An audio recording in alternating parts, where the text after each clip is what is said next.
1. I am a millwright who specializes in rebuilding natural gas turbines. I run with a very top-caliber crew where everyone has a role to fill. My role is overseeing anything that's lifted with a crane. My technical title is rigger. Yes, you do have to be careful pronouncing that. If a load falls, it's my fault. If someone gets hurt while I'm in control of a lift, it's my fault. If equipment is damaged while I'm in control of a lift, it's my fault. The incident in question happened about 2 years ago, but we'll need to go back a couple years farther to get the backstory.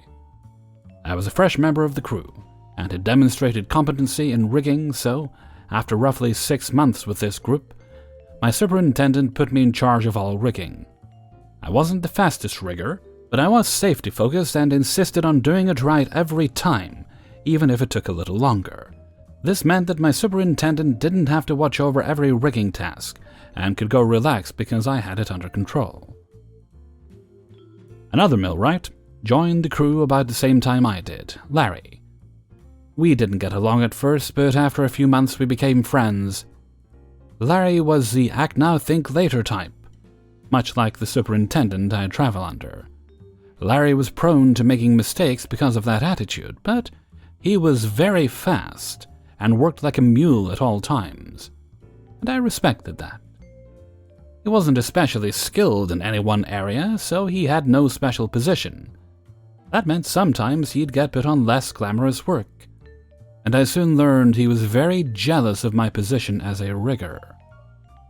Sometimes he would make comments like, "I'm gonna take your job." Not in getting me fired, but bumping me down a rung and him taking my spot as a rigger. He'd come up behind me while I was looking over my checklist to point out something I may not have checked yet. If supervision was near, he'd make sure he was heard. At this point, I should mention this. I stick out like a sore thumb in this crew. I was raised in a very strict Christian cult, but in my 20s I realized what was going on and left at great cost, losing my family and friends because of strict shunning rules the cult practices. Some of the stricter things stuck with me.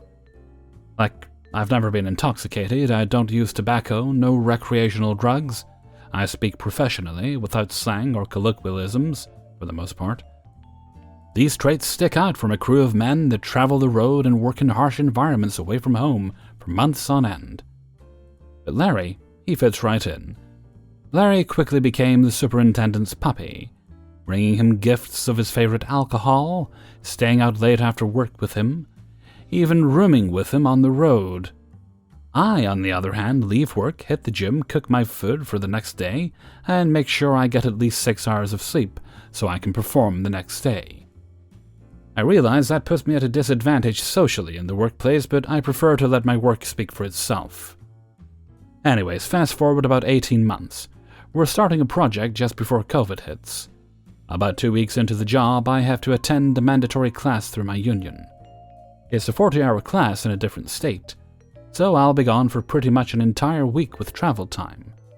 I get permission from supervision and leave, with Larry rigging in my absence. A few days later, I'm laying in bed stressing about the final test I have to take the next morning. If the test isn't passed, the entire week is wasted.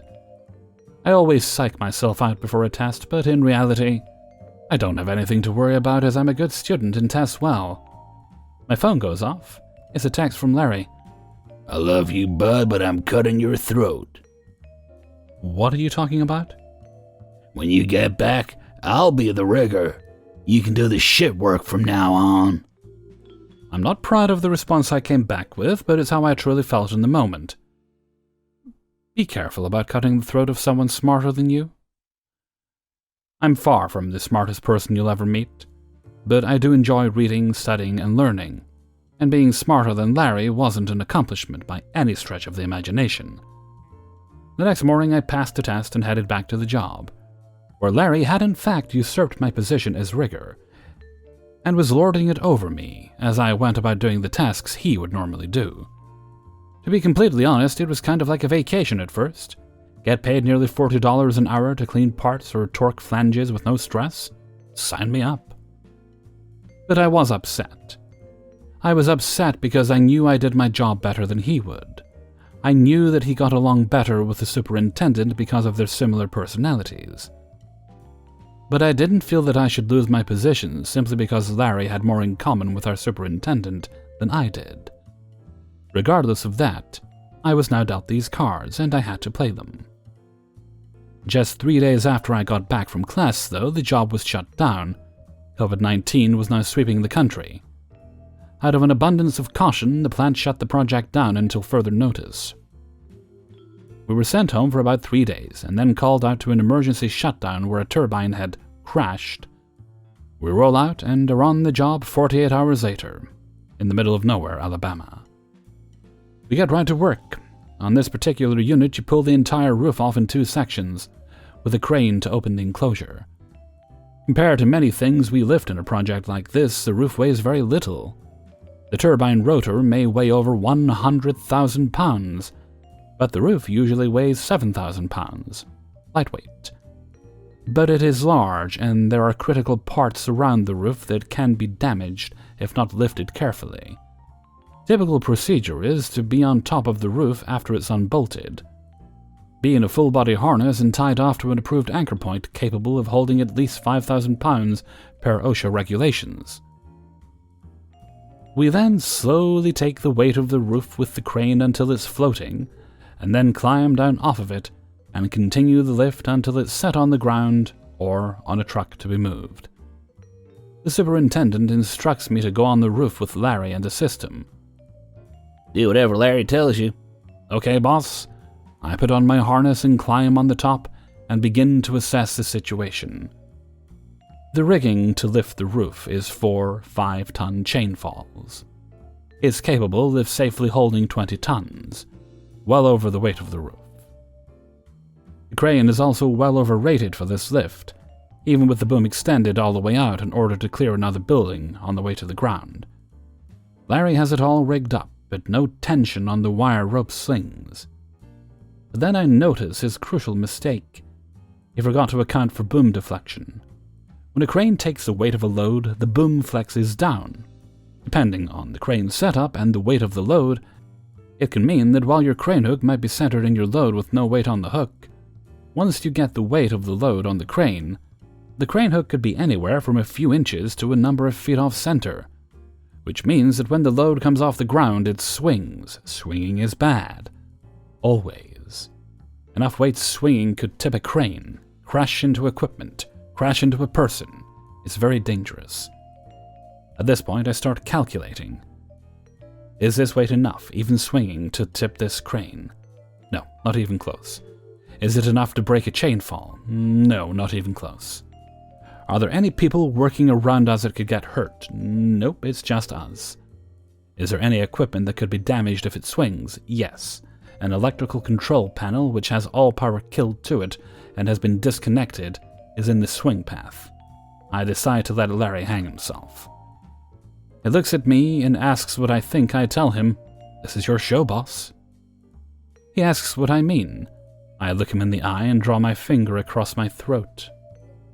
He gets nervous because he knows exactly what I mean. Starts double-checking everything. He still doesn't notice the boom deflection. After a couple minutes, he decides I must be talking out of my ass and proceeds with the lift. I stop him and remind him to tie off with his harness. He doesn't realize it, but we're about to go for a ride. Generally, when I'm rigging, I first find out what the thing I'm rigging to weighs.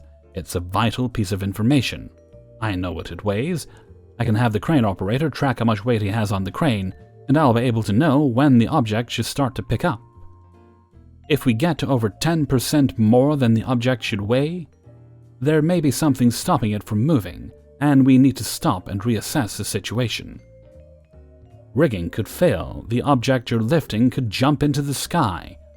All kinds of mayhem may ensue if a hidden bolt holding something together breaks loose, because you use too much force on it. I asked Larry if he knows how much the roof weighs. He doesn't. I do, but don't tell him. He starts signaling the crane to slowly hoist up. The operator complies and starts lifting. I am watching the boom get pulled more and more off center. We're probably 2 feet from the center of the load at this point, meaning a swing that could travel nearly 4 feet. I stop Larry and ask him if he could see how much weight is on the crane. 11,000 pounds, 4,000 more than it should weigh. This roof is in a bind because we're not picking it straight up, but at an angle. It's either not going to move or we're about to fly. I brace myself. Hoist up slowly, Larry calls over the radio. Boom! The whole roof shoots a good 2 feet into the air and swings wildly toward the control panel. Larry and I are riding it like pirates in a crow's nest in a hurricane. We crash into the control panel, bending it over at a 45-degree angle, destroying most of its components. People start pouring out of the nearby trailers to see what all the commotion is about. The crane operator is yelling over the radio, asking what the hell just happened. I'm smiling. Larry is shaking. He sees me smiling and knows that I knew. We get the roof set on the ground and are met by our superintendent. He's chewing Larry's ass, hard. He gets to me and asks why I let it happen.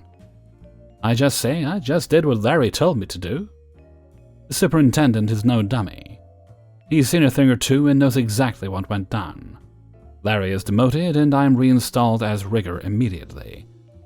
And a few shifts later, it's all smoothed over. Larry and I are actually good friends now. We've been through a lot together and have each other's backs these days. He's now the foreman on our crew and lets me do my thing. Failing your way to the top is still a valid way of progressing in my field, but I'm happy for him. He's actually good at it. And I guess that's all there is to say about that. 2. Okay, so, a while ago the resident doctor at Mr. Tato's Tato plant resigned to go for greener pastures, which is a shame because he was the nicest guy. A couple of weeks later, Mr. Tato's medical wing sent us a replacement doctor. And I almost instantly didn't like the guy, Dr. Meckos. I like to think I have a pretty sharp intuition, but I don't really let it drive my behavior in front of people I just met. But holy shit, did he ever work to deserve it. During the course of his first couple of months at the plant, Dr. Meckos lost the documentation for my contractor several times, then denied them entry because they had no documentation. This caused several vital repairs to our network infrastructure to go behind schedule, and Francis, the plant director, to get on my ass about it. Was especially demanding of my time, most of the time for petty things I can't control or address. Didn't even get a ticket or anything, he just would call me over to look at his computer, demanding I fix it. Not his work computer, his personal computer. Also somehow made enemies of most of the departments. Then, the incident. Due to electrical equipment failure, for some time all the networking infrastructure had to be powered with a diesel engine. I don't really want to go into the specifics, because it will fill this story with clutter. But either gas goes in or the plant stops. And Mr. Tato loses an assload of money, so my contractors come in to fill the critically empty engine. At this time, we were about an hour away from a dry engine and doom. Francis, the plant director, personally approves and escalates the entrance of my people as an emergency. Then Dr. Meckos stops the whole thing, citing a health risk. My people can't work, and the power plot will stop. Eventually me, Francis, and the maintenance department got around it by asking maintenance to pump the gas themselves, but this move earned them the ire of Francis, and got the doc into my shit list. But that wasn't the thing that earned him my grudge.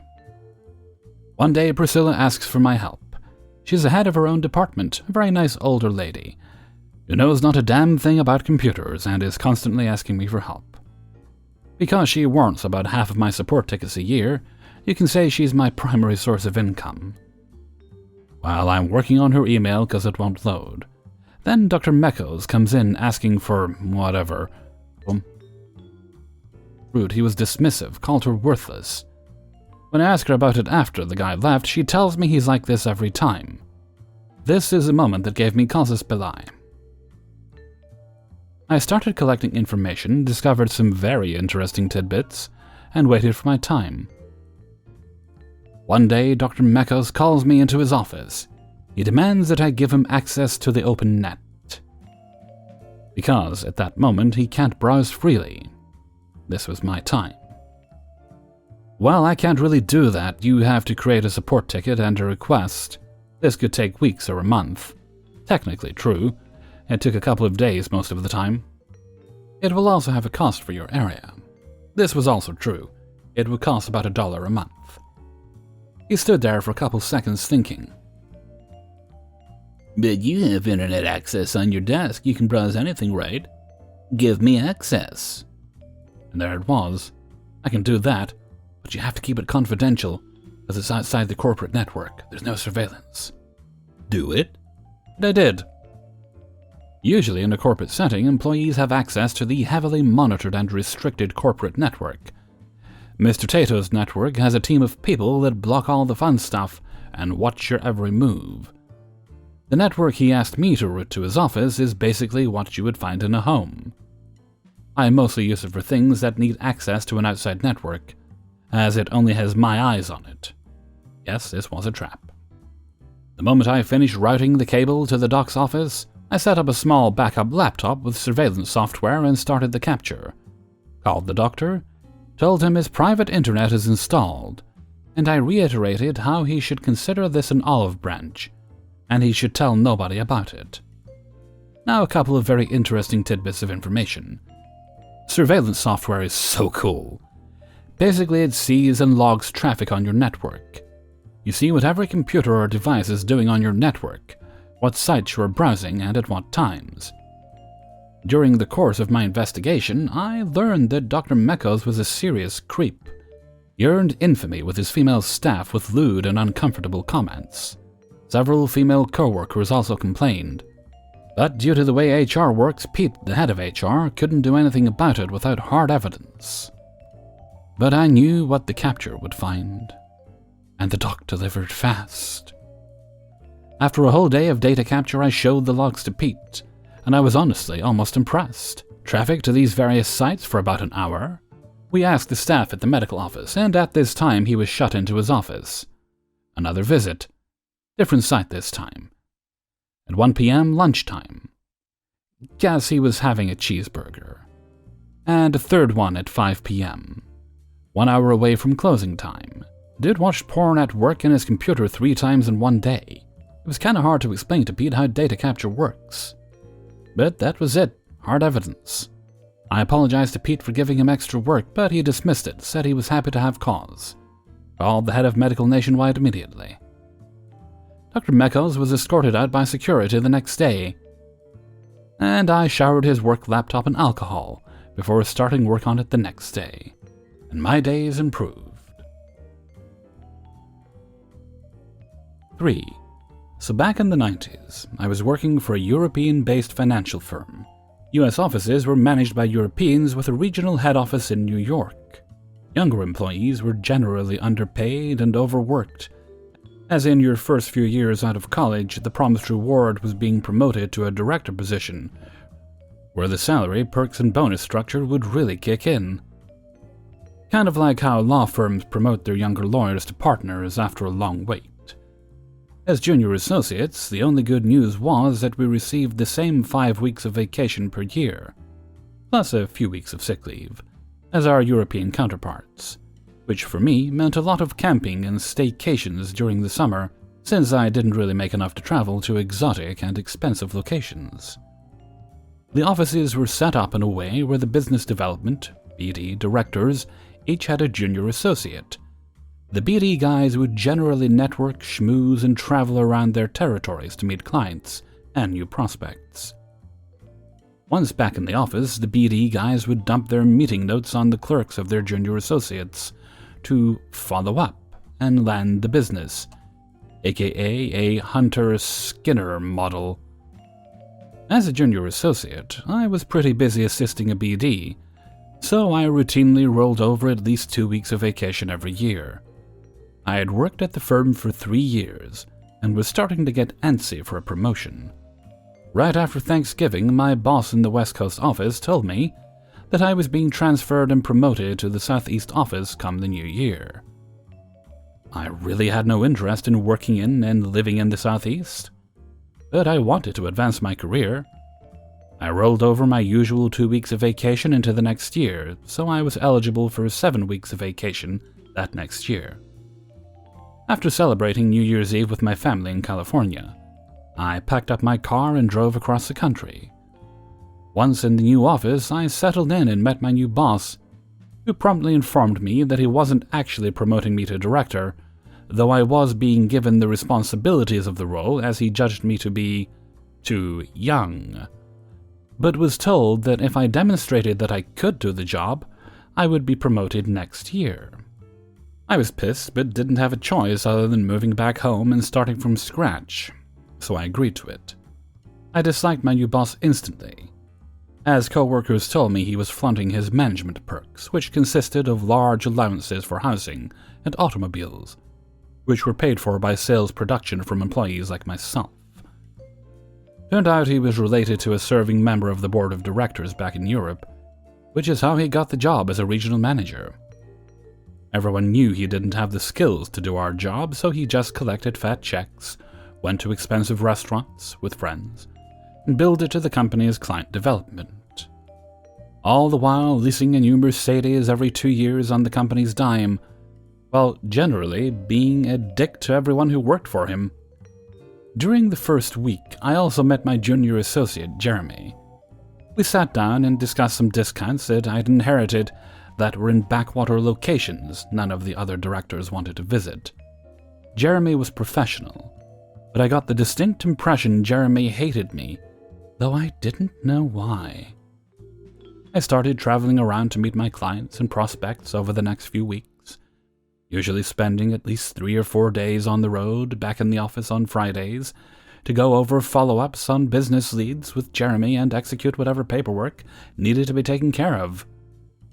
About a month later, I returned from one of my trips and learned that Jeremy had quit. It turned out that he was mad that he'd been passed over for the position that I'd been given. I couldn't fault him, as I probably would have done the same thing. I asked my manager to hire someone else to back me up, but he was hesitant to do so, reasoning that my client portfolio was just starting out, so I could do both roles until it made sense to staff up. I pointed out that it would be hard to be an effective business development officer if I had no support system to help grow my client portfolio. But he chose not to listen, knowing that I had little recourse but to shut the hell up. I spent the rest of the year working my ass off. This was right before email and internet were common, so executing business on the road was hard. Fax machines were the bane of my existence. Even though laptops were reserved for directors, my boss was kind enough to let me use a company laptop, on which I could handle all of the paperwork to process client business from hotel business centers, late at night or early in the morning. So I learned to live on 5 hours of sleep or to sleep on planes whenever I could. After dealing with problems from some irate clients, I eventually paid for my own personal cell phone. Not everyone had them in the mid-90s, and our directors had just started getting company-paid phones that year, as I had to handle customers on the road. I just gave my personal cell number for clients to call so I could handle problems from the road. I landed a few big clients by a combination of luck and hard work, and got some solid referrals, which led to more referrals, so within a few months I was gaining some serious momentum. Since I didn't have an associate to help me, that meant I spent the weekends and late nights back at the office handling paperwork, then back on the road during the week. I was so busy working both sides of the job that by December of that year I hadn't taken my mandatory 2 weeks of vacation.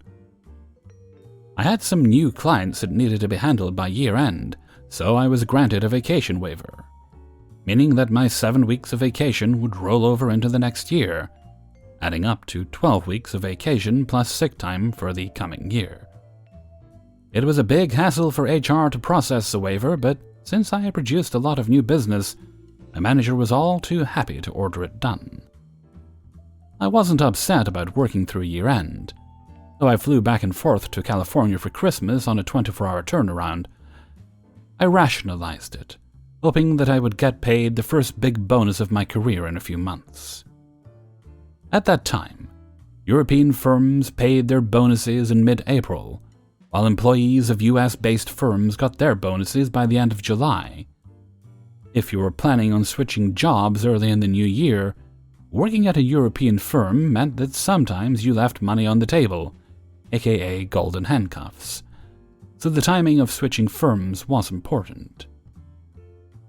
I continued to work at my frantic pace through April, taking no vacation, as I was bringing in more and more clients and digging myself out of paperwork. When I wasn't on the road, in the new year, we had some meetings about scorecards and sales goals, and I led my office in some of the categories and was number 1 for overall production. Finally, in mid-April, my boss called me in and announced it was time to discuss my bonus and annual review. I eagerly sat down, licking my chops because I was assuming my bonus would be equal to my base salary at least, if not double. He handed me a piece of paper and it showed a number that was almost 90% less than I was expecting for my bonus. I literally laughed out loud and told him it was a little late for an April Fool's joke, but he wasn't smiling. He proceeded to tell me how proud he was of me, that since I wasn't a director, the bonus that I received was the maximum amount he would give me, as there wasn't any more money in the budget. I sat there in shock for a while, then kept asking the same question in different ways. Basically, why did he screw me on my bonus?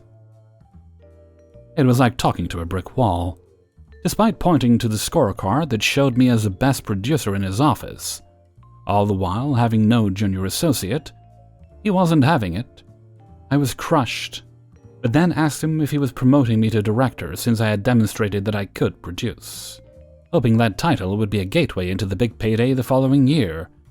He shook his head and replied, "Maybe next year if you prove this year wasn't a fluke." It was a gut punch.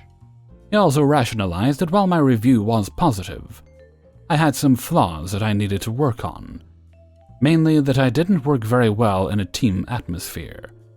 I reminded him that I was a team of 1, so there wasn't anybody on my team to complain about me.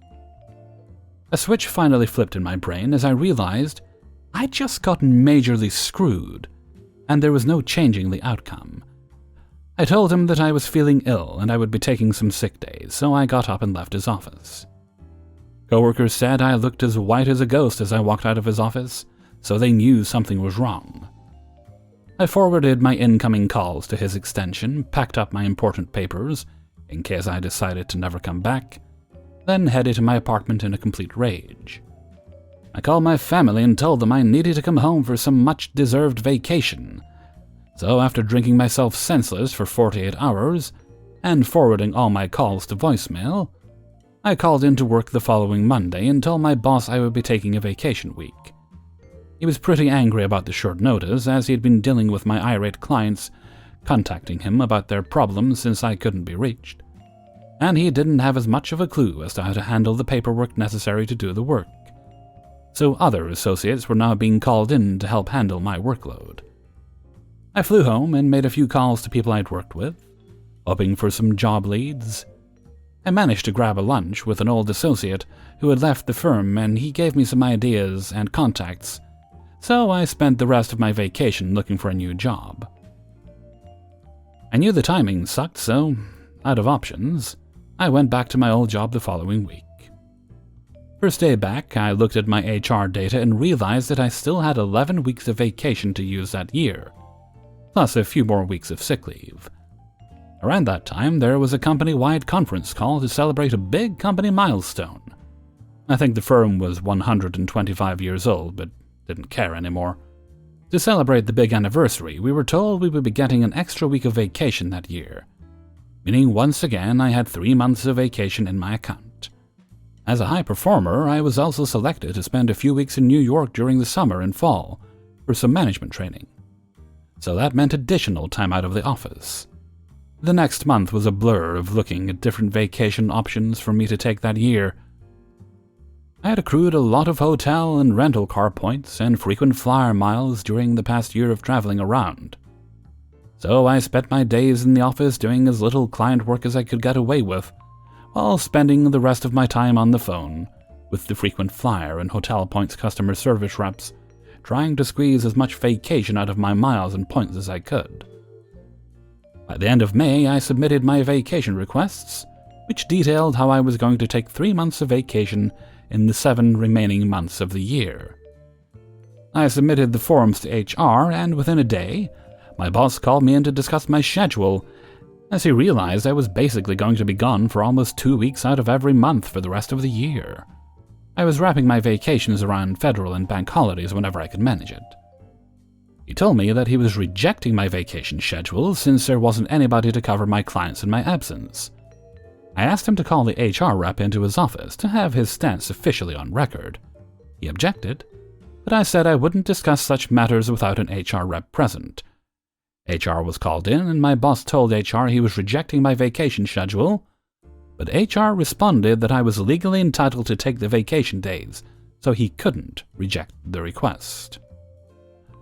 I also told him that henceforth I wouldn't be handling any customers from my personal cell phone if I was out of the office, so I would be forwarding all my work phone to his when I was on vacation or doing business development trips. Also told him I was going to Europe on 2 different trips and would be unable to be contacted since I didn't have a company-issued cell phone. He was pissed, but knew that unless he promoted me to director and issued me a cell phone, he couldn't do anything about my new stance. After that, I only did business development in areas where I liked to travel, and more importantly, vacation.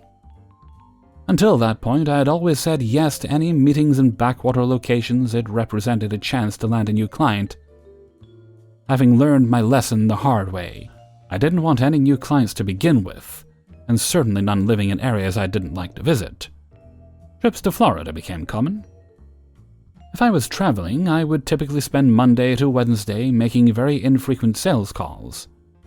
Most of my schedule was falsified with fake prospects, so I could spend afternoons playing golf or hanging out at hotel pools, trolling for women my age. Then would take off Thursday and Friday with vacation and sick days, so I could hang out and have fun, using hotel points to extend my stays for free. Since I was still underpaid, I ate cheaply and learned to squeeze as much out of my trips for the least amount of money I could manage while still having fun. My boss was now irate with all of the customer calls coming to him, but he refused to hire an assistant for me, so I kept forwarding my line to his when I was out of office. Whenever I was back in the office, pretty infrequent at this point, he would routinely lambast me with verbal warnings about poor performance reviews, but I would just shrug my shoulders and tell him that maybe he was right to not promote me to director, since I was such a disappointment. He was also pissed because he'd been commended for having such a high-producing office a year before, mostly courtesy of my efforts, and now he was getting a lot of heat from New York that his new client numbers were down. Since I had frequent flyer miles and hotel points, but not a lot of money, I backpacked through Europe on 2 different 2-week trips that summer, and also took a number of vacations back home, diligently following up on job leads on the West Coast that I had cultivated whenever I was in the office. By October, I started to firm up some conversations with a prospective employer back in California, and finally received a concrete job offer in mid-November. I waited until December 15th to inform my boss that I was quitting the firm, and told him I would be using my 2 remaining weeks of vacation and sick leave, so that my resignation was effective immediately. He was surprised that I didn't wait until April to leave, but I laughed, telling him I knew he was going to screw me on my bonus anyway, so the money wasn't worth waiting around for. He then asked me to stay through the end of January in order to give him enough time to hire and train an assistant, or a replacement to handle my clients. I refused, noting that Jeremy had quit 20 months before, so he had plenty of time to prepare for this eventuality.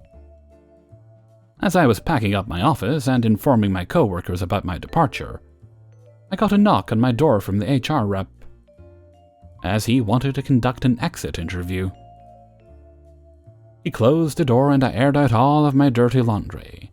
I told the HR the firm had lost me when my boss had screwed me on my bonus, repeating the story that there wasn't enough money in the budget. The HR counterpart shook his head and laughed at my boss's stupidity, noting that since Jeremy had been an employee at the beginning of the year I'd arrived, his salary and bonus was actually in the budget for the whole year. As such, my boss could have allocated the amount that would have paid Jeremy to my bonus, which probably would have kept me reasonably happy. Instead, he decided to screw me over. I moved back to California that week and started the new job the first week of January. 3 months into my new job, I got a call from a coworker at my previous firm. He called to tell me that after I left, HR from the head office in New York came down early in the new year to interview my former coworkers. Apparently my sudden departure had raised some eyebrows in New York, as they viewed me as a rising star. The questions were asked why I left so abruptly. Apparently, other employees in my office had also gotten screwed in various ways. Lots of client development meal expenses were rejected for being too expensive by the guy who was routinely billing meals with friends to the firm. So, after listening to all of the complaints, New York management decided to make a change years before he was due to be rotated back to Europe. Since he was related to a guy on the board, they couldn't fire him, so they reassigned my old boss to some backwater farm town. I couldn't pronounce the town, but was told it was the kind of place that doesn't provide perks like allowances for housing, accounts for expensive steak restaurants, or a new Mercedes. I started my own company 5 years back, and it's worked out pretty well. Even though I got screwed 25 years ago, I always think about that experience fondly, as I probably would have worked for a company like that for my entire life, had I not been shown how companies and bosses will generally screw you over if given half a chance. It was eye-opening and put me on a path to eventually start my own firm, so for that, I am forever grateful. I always think about that situation around New Year's to remind myself of how far I've come, and for how not to treat my employees. Hopefully some of you can benefit from my experience without all the drama I went through. Happy New Year. 4. Background. I've been working the retail business for over 20 years, and let me tell you, some of the managers they hire, I can do a better job. But I'm getting ahead of myself here. Over the years of doing retail, I have established a reputation for myself. I'm Mrs. Reliable. Need someone to come in, they call me. Need someone to stay late, they call me. Need to switch with someone because management said no for your day off, they call me. Need to switch with someone because of last-minute plans, they call me. You can probably see where this story might be going, right? This story takes place a couple of years ago, back in 2020. I'm on my 2 years at this store, and we went through so many people and managers it wasn't funny. Literally, it felt like we had a revolving door with how much turnover and employment we had. Getting back to the story. I was a cashier, and the thing about me doing this job is that I have the tendency to be too good at my job.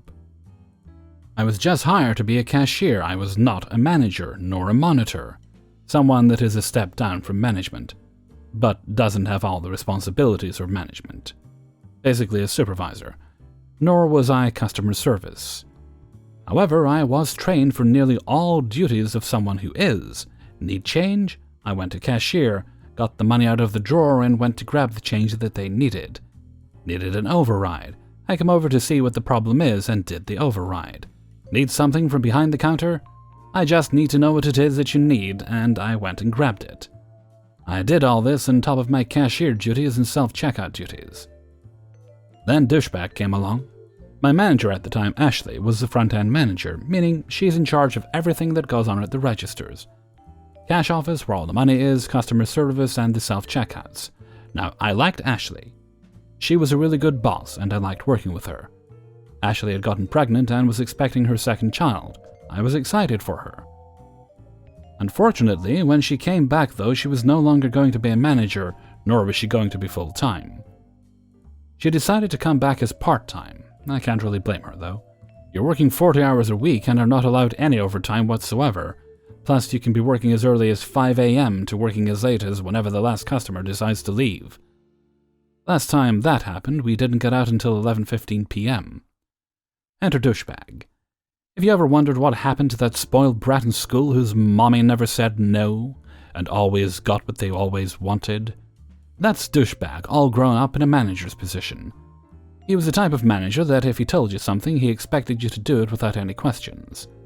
Have plans after work? Douchebag expected you to whip out your phone right there and then, cancel your plans and come into work. Have a doctor's appointment. He expected you to cancel that appointment and then come into work.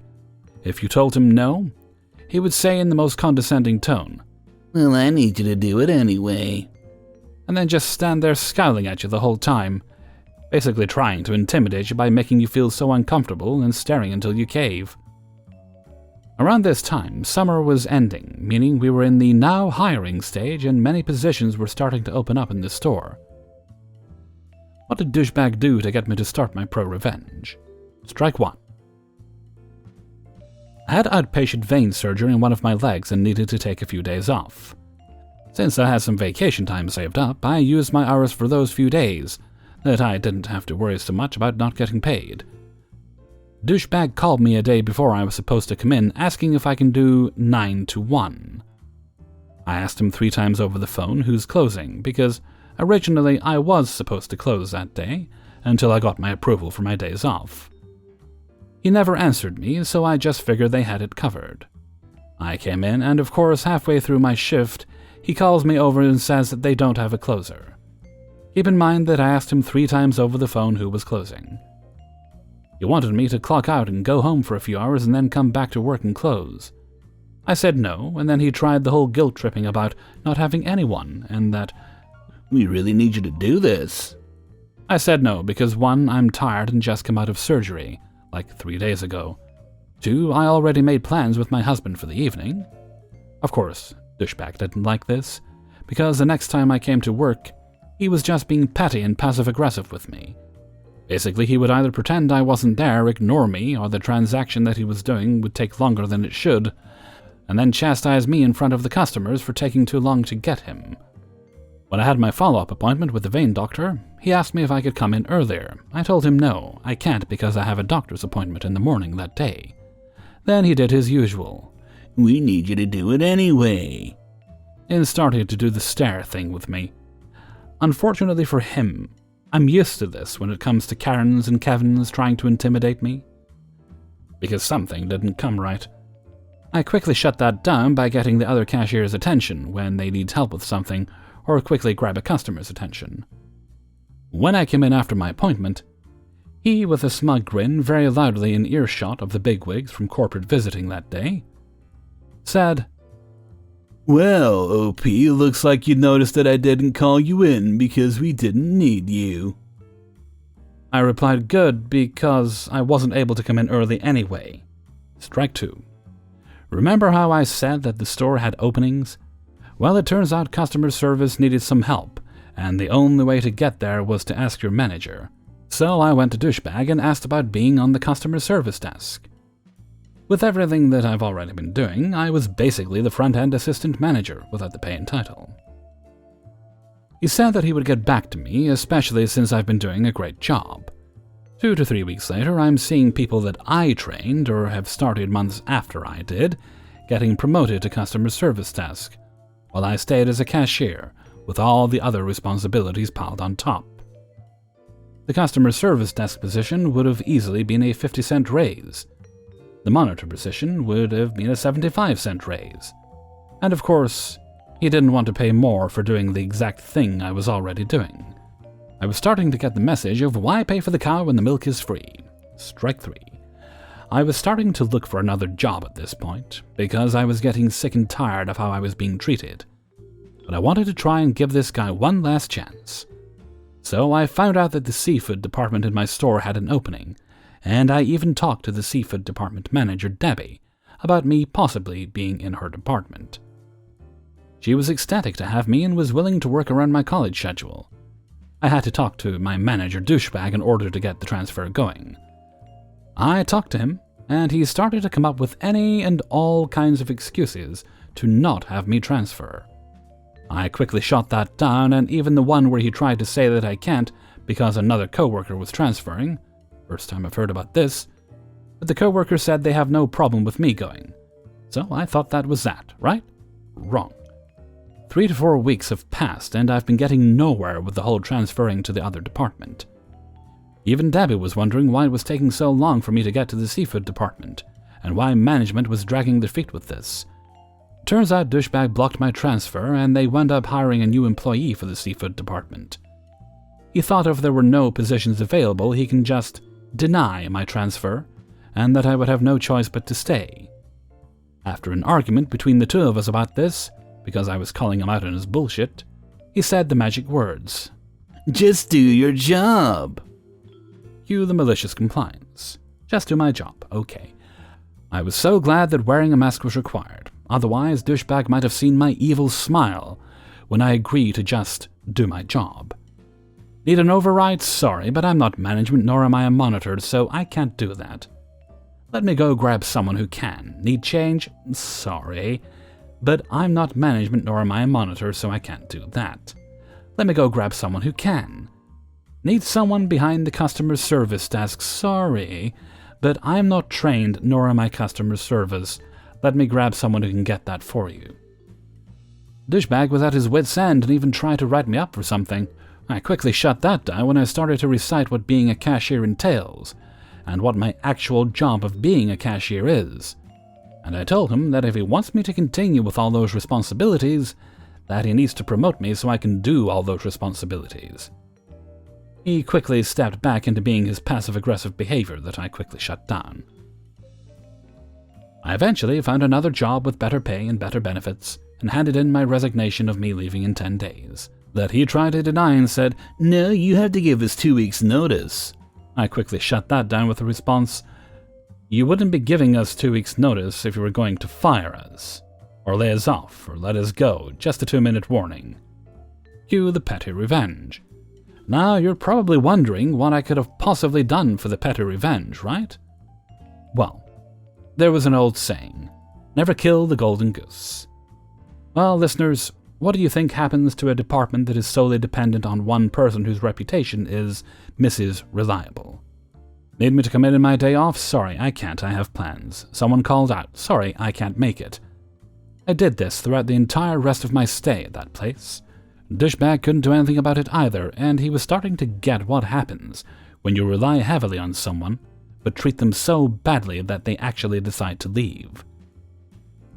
His performance, because I wasn't there to cover his ass, was starting to take a toll. He had to do so much now of his own responsibilities, and there wasn't a thing he could do to me. He kept trying to be extra passive-aggressive with me, to which I just smiled and waved, and said goodbye to everyone but him. Now this wouldn't be a pro-revenge without the pro-revenge. After talking to a friend of mine about what happened when I worked there, he told me to report this to the district manager, because that kind of behavior isn't good for the workplace. Cue the pro-revenge. I got the email address of the district manager for my friend, and then I went back to the store as a customer. I kept in touch with a couple of my old co-workers, and kept asking them how they were doing and how work's going. None of them had a problem inventing to me how bad things were getting. I asked if they didn't mind if I put their name in the complaint, or if they just wanted to be anonymous. A lot of them chose the latter. I whipped out my phone, used the quick memo app that I had, and wrote the notes in my phone. The date and the register that the cashier was on at the time. I sent that email with the attached notes and with the entire account on my part as well to the district manager. Now this wouldn't be a pro-revenge if it just stopped there. I took a step further. You see, with the receipts that we get, there is a survey on the bottom of every receipt, and management kept trying to boost us to get customers to take the survey, because it helped with the storefront and all the points that the store gets. Well, here's the thing about that survey. When you fill out the survey, including the comments, everyone gets to see it. And I mean everyone. I mean everyone. Douchebag, the assistant store manager, the regional manager, the district manager, and the representative of corporate gets to see it all. So can you imagine what I did? Needed a snack for school, filled out the survey. Needed groceries, filled out the survey. Needed a drink, filled out the survey. I went to that store multiple times and got so many different surveys because there wasn't a limit for how many you can fill out. And I made sure to put everything that douchebag was doing on all those surveys, including how he treated his employees. 3 months after I left, the person they hired back in seafood to make sure I couldn't go back there quit. 6 months after I left, douchebag was nowhere to be found. A new manager took over, and no one seems to know what happened to him. 5. I was at my first full-time job for 5 years. I liked it. 5. Okay, so just a little bit of info before I get into the story. I, 22 and male, work construction and run a few crews, and I'm a foreman because I've been working in this field since I started working summers when I was 14. That's legal in my state. With this being said, I have a lot of experience and get paid really well. For my job, I need a truck that can pull a lot of trailers, and also get into a lot of sketchy job sites, especially in the winter. So I drive a new lifted pickup, an F350. Anyways, let's get into it. So about 4 months ago now, I got off work one day and just really didn't feel like making dinner. So I went to get myself the trusty Big Mac at McDonald's. Well, after I got my order, I was going to pull into the parking lot to drive home.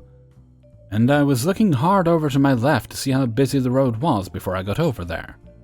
Well, I wasn't paying great attention to what was happening in front of me, and as I was creeping forward, someone who was in front of me stopped and wasn't paying attention either. I ended up barely hitting his mirror and scraping his door with my front end. I immediately reversed and hopped out. I made sure the guy was okay and apologized, knowing it was my fault, and I asked him if he wanted to call the cops. Brent says, "Nah, bro, we're all good. If you just get me your insurance info, I think we can get this taken care of."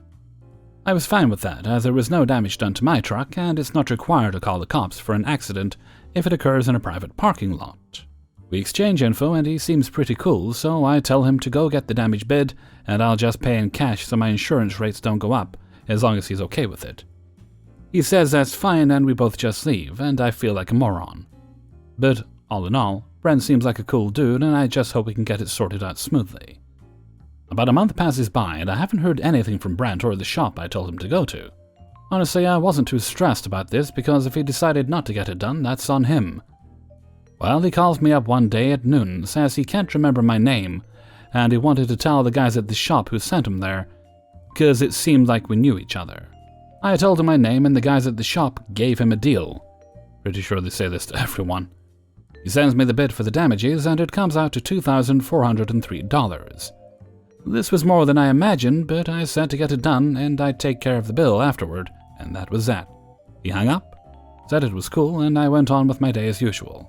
Another month goes by, and I don't hear anything until Brent calls me up while I'm at work again and says, "Hey, brother, I talked to the shop, and they said they can't get me in for another 2 weeks or so, and they may end up charging me more if they find damage."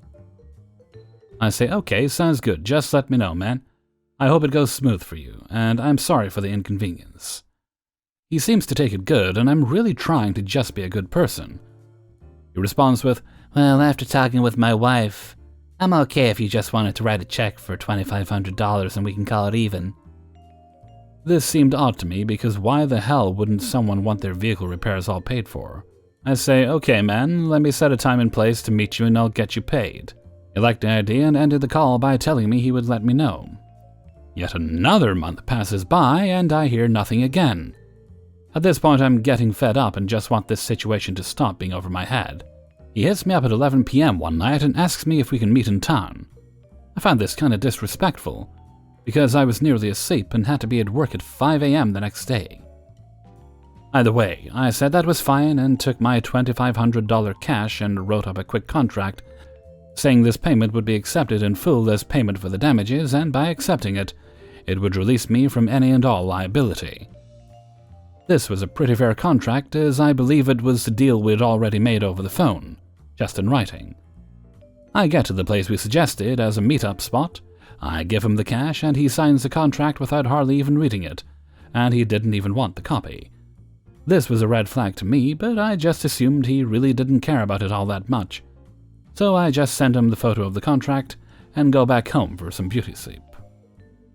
As you can guess by now, another fucking month goes by, with me just living life carefree and not a worry in the world about this stupid car accident. Well, I go to check my mail, and I have a notice from this guy's lawyer that he is suing me for not paying after wrecking his car. This pissed me off, but I also knew I had plenty of text messages and the contract on my side. I immediately call Brent and he blocks my number. Luckily enough, my girlfriend works for a lawyer, so I get him updated and he says he'd love to help. He lets me know I saved my ass by writing that contract, as any contract worth over $500 is to be held up in any level court in my state. I immediately get to work in my revenge. I remember on the side of the guy's car he had a business logo, and I took pictures of the damage, so I hop online to get the BBB to look up who owns this company, thinking that surely he couldn't own the business because he's such an idiot. I was wrong. This guy owns the company, and I can see that he has about 12 one-star reviews, all in dispute, because of his shady business practices telling people it will cost one thing, and then charging them 4 times what he said it would. Sound familiar? Remember when he said the shop may charge more than the original $2,403? That's right, he was suing me for $10,000. 4 times what the shop told him it would cost. Unbelievable. He was trying this same sneaky shit on me. My lawyer takes note of this and we show up to court ready for war. This guy is sleazy.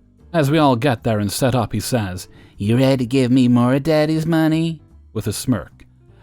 I guess just 'cause I'm young and drive a nice truck and could afford $2,500. His lawyer gets up and starts trying to say BS from me hitting and running, and Brent barely got a picture of my license plate. So I try bullying him into taking a deal for only $2,500, when the damage was clearly more than that. There were obvious holes in his story, and he really didn't have much to say. Just imagine the smile on my face as my lawyer lays out the printouts of our text messages and the physical copy of the contract, which was signed by Brent. His lawyer was ghostly white and looked sick. After laying out all of the evidence, my lawyer pulled out a little hidden gem, the printouts of all the complaints we found on the BBB, and how he was doing the same thing to me. That was the final nail in the coffin, as the judge said he had seen enough. He asked Brent for any final statements, and Brent said, "I don't even have the $2,500 anymore. Can I just get that and we'll be okay?" Literally admitting to the judge that he had received my money and his story was just a load of horseshit. I thought his lawyer was going to strangle him. It was beautiful. The judge ended up ruling in my favor and demanding him to pay my legal fees as well as damages and lost wages because I had to miss work to be in court. The absolute sweetest part of this particular day, my crew was on a very high-wage job, and I was technically the one getting paid before I paid them out as subcontractors. This means that I was to be paid $475 an hour, and this whole ordeal took about 5 hours. He ended up having to pay me almost $5,000. I don't think I've ever been so happy in my life. Hey everybody, Hellfreezer here, and thank you very much for listening to... What video is this? Sorry, I think I've lost... This is a long video. I've lost my mind. I've forgotten what I'm doing. Revenge is ice cream, isn't it? Revenge is ice cream. Episode 121. And thank you very much to everybody who allowed me to use their stories in this video. There we go. That's better. In between recording, I've been taking little breaks and watching things on YouTube. I've been watching reviews of the new Bel-Air show, you know, the Fresh Prince of Bel-Air remake. Interesting idea. I'm not sure how I feel about the idea that their Uncle Phil is all buff and sexy, but okay, I'll give it a shot eventually, one day when I find somewhere to watch it. Right, what day is this? It is... Well, it's coming up on Saturday. Technically, I'm recording it on Saturday, just barely. And hoping to do a gaming stream of some description tonight. We might do a split stream. if there's anyone about to play Phasmo, if there isn't, then I might just do a Wolf Among Us. Folks seem to enjoy that last week, and it's been a little while since I played it, so I do enjoy the game myself. It's relaxing, there's gameplay, but there's a lot of story as well. So we might end up doing that. I think that's everything for now, really. So I'm going to head off for now and give my voice a rest. So until next time, thank you very much for listening, and take very good care of yourself.